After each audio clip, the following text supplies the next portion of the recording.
Bonjour, nous poursuivons notre formation ISTQB Tester certifié niveau fondation avec la dernière section du chapitre 1 qui est la psychologie des tests. Nous avons les objectifs pédagogiques, identifier les facteurs psychologiques et expliquer la différence entre l'état d'esprit du testeur et l'état d'esprit du développeur. Eh bien, qu'est-ce qui se passe?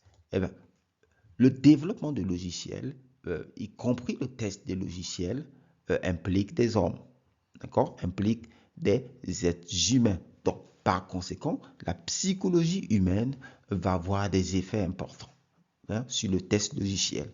La psychologie humaine va avoir une influence sur le test logiciel.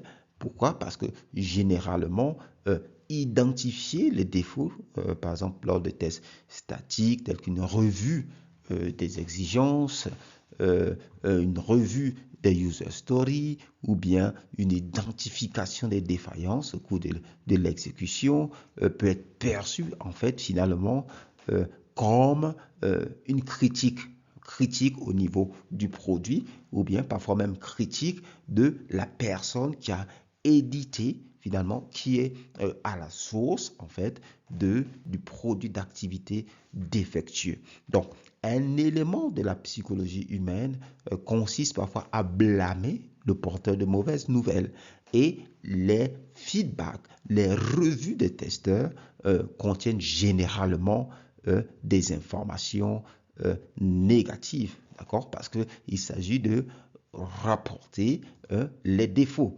Et donc du coup, le test est perçu en fait comme une activité destructrice, excusez-moi.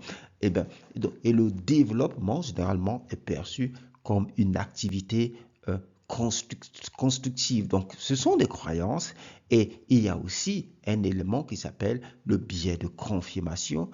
Le biais de confirmation fait qu'il est difficile d'accepter que quelque chose qu'on a réalisé est incorrect parce que le fait qu'on ait mis notre énergie, notre temps, notre meilleure réflexion, notre concentration, on s'attend à ce que ce qu'on a produit soit correct. Et c'est pareil pour les développeurs, ils s'attendent à ce que leur code soit correct, d'accord? Les business analysts s'attendent à ce que leurs exigences écrites sont correctes, d'accord? Les architectes s'attendent à ce que leur design, d'accord, du logiciel sont corrects.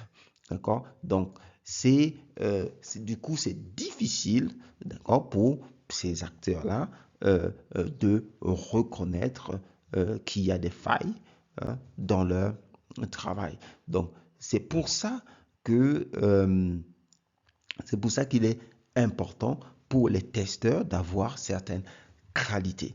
Donc, comment on peut améliorer cela? Eh bien, pour améliorer donc la collaboration, eh bien, il faudra que le testeur essaie de commencer par la collaboration plutôt que par la confrontation. Donc, les testeurs et les managers de tests, les test managers, ils ont besoin de compétences interpersonnelles avérées. D'accord? Ils ont besoin de grandir en maturité dans leur manière de communiquer les défauts, de communiquer les défaillances, de communiquer les résultats, etc. Et une autre manière, c'est de mettre l'accent sur les bénéfices du test, puisque le but des tests, c'est d'améliorer, de contribuer à l'amélioration donc de la qualité. Parce que, entre autres, un retour par rapport au travail donc, du développeur peut lui permettre de perfectionner ses compétences, entre autres, et pour l'organisation, trouver des défauts et finalement permettre à ce qu'ils soient corrigés, eh ben, va apporter des économies, non seulement de temps, mais aussi d'argent, hein, et réduire finalement aussi les risques de mauvaise réputation auprès des utilisateurs du logiciel donc l'entreprise est en train de développer. Et ici aussi, le but aussi, une autre manière d'améliorer la collaboration, c'est de communiquer les résultats des tests, d'accord, et puis d'autres anomalies observées de manière objective en se focalisant sur les faits. d'accord? Et pas en pointant du doigt les personnes. Non, ça va plutôt amener au conflit, d'accord? Et aussi essayer de comprendre ce que l'autre ressent. Donc, lorsque on fait un feedback, on a reporté une anomalie, un défaut, etc. dans le travail. Imaginons du développeur et qu'il y a une certaine réaction, ben, il faut essayer de comprendre ce que l'autre ressent. Parfois, on ne sait pas comment il s'est réveillé le matin, voilà, on ne sait pas quelle nouvelle il a au niveau de l'entreprise, on ne connaît pas quelle est la pression qui se passe au niveau de l'équipe développeur, etc. Donc, il peut y avoir beaucoup d'autres raisons. Il faut essayer de comprendre ce que l'autre ressent à ce moment, parce que peut-être qu'il a une date limite de livraison de quelque chose. Donc, voilà, il y a un stress. Donc, voilà, essayez de comprendre. Voilà, nous sommes des êtres humains. Encore, nous sommes faillibles. Ben, il est aussi il est important de confirmer en fait que l'autre personne dans la communication, que l'autre personne a compris le message et vice versa, et que nous aussi nous avons compris le message en tant que testeur de ce que la personne en face essaie de nous communiquer, parce que c'est très important dans la communication. Le schéma simplissime, c'est on a un émetteur, on a un canal qui peut avoir du bruit, et on a un récepteur. Et bien, l'émetteur et les récepteurs ont aussi leur état d'esprit, ils ont leur conception, ils ont leur supposition, leur manière préférée de prendre des décisions et de résoudre des problèmes. Donc, ils ont un certain état d'esprit. Donc, tout cela, ça peut faire du bruit par rapport à ce qu'on veut communiquer, ce qu'on communique vraiment au travers de nos mots ou de ce qu'on a écrit. Donc, il est important de valider, d'accord, que l'autre partie a bien reçu et que nous aussi, nous avons bien reçu le message qui nous est véhiculé. Maintenant, lorsqu'on regarde l'état d'esprit du testeur et du développeur, et les deux vont contribuer à la qualité du logiciel euh, à cause de leur état d'esprit différent. D'accord? Le développeur euh, réfléchit souvent, d'accord? Il pense différemment du testeur. Lui, il veut développer des fonctionnalités, il veut développer un logiciel, il est dans la conception et il est dans la construction. Donc, c'est plutôt, on peut dire, une tendance plutôt positive, constructive. D'accord? Et alors que le testeur, donc le développeur se demande comment pourrais-je construire l'application, alors que le testeur, lui, lui se pose plutôt la question comment pourrais-je briser l'application. Donc c'est un pessimisme professionnel, hein, parce que c'est très important. On ne peut pas que ces erreurs, c'est plutôt l'utilisateur final qui les découvre. Ce serait coûteux pour l'entreprise et pour la réputation. Donc, le testeur a plutôt tendance, d'accord, à vérifier et à valider. Vérifier, c'est regarder par rapport à ce qui est attendu, est-ce que ça a été implémenté de la bonne manière. Et valider, c'est de voir est-ce que le produit répond vraiment aux attentes, par exemple, de l'utilisateur final. D'accord, donc vous avez ces deux termes-là. Donc, la détection des défauts avant la livraison, donc ce sont les buts, en fait, des objectifs, donc du testeur. On a vu les objectifs du test, d'accord, au début de la formation. Donc, finalement, l'attitude du développeur et du testeur vont contribuer à un produit de meilleure qualité. D'accord? Il y a encore d'autres aspects. Entraîner un produit de meilleure qualité, c'est que le développeur conçoit la solution, il implémente la solution, d'accord? Il peut tester son code avec un bon état d'esprit.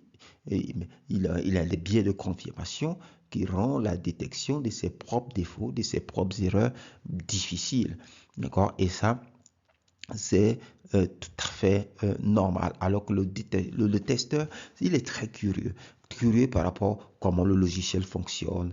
Est-ce que dans le domaine d'activité, vous voyez, qu'est-ce qui est généralement attendu. Donc, il a une curiosité professionnelle assez élevée parce que le testeur euh, euh, il a besoin de beaucoup d'aspects, non seulement techniques, mais aussi psychologiques, aussi métiers, etc. Et le testeur a un pessimisme professionnel, c'est-à-dire il aura tendance à une critique, mais dans le but de découvrir les risques qui sont présents. Vous voyez?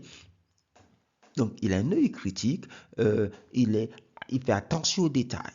D'accord? Et il a une motivation aussi pour de bonnes et des relations positives. Hein. Comme on l'a vu, ça ne va pas que améliorer finalement, baisser les tensions donc, entre le testeur et les business analysts, les product owners, les architectes, les développeurs. Okay? Donc, euh, donc voilà, et ça aussi, c'est tout ça qui contribue à une meilleure qualité du produit. Donc je peux vous dire, en tant que développeur, vous êtes important pour le projet. Avec un bon état d'esprit, vous pouvez tester jusqu'à une certaine mesure. D'accord? Et le testeur, vous êtes aussi important pour la qualité du produit. Et voilà, avec votre état d'esprit, vous allez contribuer à améliorer la qualité du produit final. Maintenant, bien que le développeur puisse, avec le bon état d'esprit aussi, tester son code, il le fait au niveau des tests unitaires notamment, et dans certaines méthodologies de développement logiciel comme Agile, on peut voir des développeurs aussi impliqués dans une bonne mesure dans le test et parfois même des testeurs aussi qui peuvent être impliqués dans une certaine mesure dans le développement. Donc, bien que cela soit possible pour le développeur, mais c'est une réalité que l'indépendance, d'accord, l'indépendance du testeur va augmenter l'efficacité de la détection des défauts. Donc ça, c'est très important, surtout lorsqu'on développe des produits critiques. Okay? Ou sur le plan de la sûreté, il faut vraiment éviter que les développeurs soient également ceux qui sont en train vraiment de tester le produit à la fin, parce que c'est un produit assez critique. Et les testeurs indépendants, ils vont toujours apporter une perspective différente de celle des auteurs de produits d'activité, c'est-à-dire de celle des analystes métiers, des product owners ou des concepteurs, des développeurs. Parce que ces derniers ont des biais cognitifs différents de ceux des auteurs. Et je vais même vous donner un bonus par rapport à cela. Même en tant que testeur, par exemple, qui écrit des use cases, etc., ou des scripts de test, même nous, en tant que testeur, lorsqu'on écrit des tests, il peut être très intéressant, d'accord, de les faire réviser par un autre collègue testeur, d'accord, parce qu'au moment où on écrit nos tests, on peut aussi se retrouver, effectivement, dans une attitude de construction, de conception et de construction, donc dans ce cas de cas de test ou de script de test, etc. Donc voilà, c'est aussi important hein, que le testeur peut aussi être testé. Voilà. Donc voilà, nous arrivons à la fin donc, du chapitre 1. Voilà. Bravo, félicitations. Dans les sections suivantes, nous allons aborder donc le chapitre 2 donc de notre formation à la préparation de testeurs certifiés, hein, la ISTQB niveau fondation. Pour tous vos besoins en formation, en formateur ou en matériel de formation dans le test logiciel, n'hésitez pas à contacter Epinosis Center. Voilà, nous dispensons nos formations et nous soutenons donc nos clients dans 3 langues principalement, le français, l'anglais et l'allemand. Donc je vous dis à bientôt dans la prochaine section. Persévérez et vous aurez votre certification. À bientôt.